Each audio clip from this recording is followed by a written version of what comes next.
কথা বলি, আপনারা সবাই আমাদের ভাই। জুলাইয়ের সাথে যদি গাদ্দারি করেন, আমার বাপেও আমার বাপ না, ঠিক।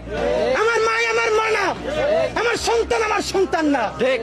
আমরা শহীদ পরিবারের সাথে ওয়াদা করেছি, কমপক্ষে 20 জন মা আমাদের মাথায় হাত রেখেছে। শহীদ আবু সাঈদের মা রেখেছে, শহীদ আব্দুল্লাহ বিন জাহিদের মা আমাদের মাথায় হাত রেখেছে। ফাহমিনের মা পরশু এসে বলেছে, বাবা যতদিন আন্দোলন করবা, 2টা ছেলে আল্লাহ দিছে, একটা শহীদ হইছে, আর একটা তোমাদের হাতে দিয়ে দিলাম, ও সকল প্রোগ্রামে আসবে, আমিও আসবো। বিচার না কইরা আল্লাহর কসম তোমরা রাস্তা থেকে ছাড়বা না। আমরা ওয়াদা করেছি, আমরা এই বিচার না দেখা হয়তো আমাদের লাশ যাবে আমাদের বাবা মায়ের কাছে, অথবা বাংলাদেশে গণহত্যার বিচার হবে, এর আগে আমরা ছাড়বো না।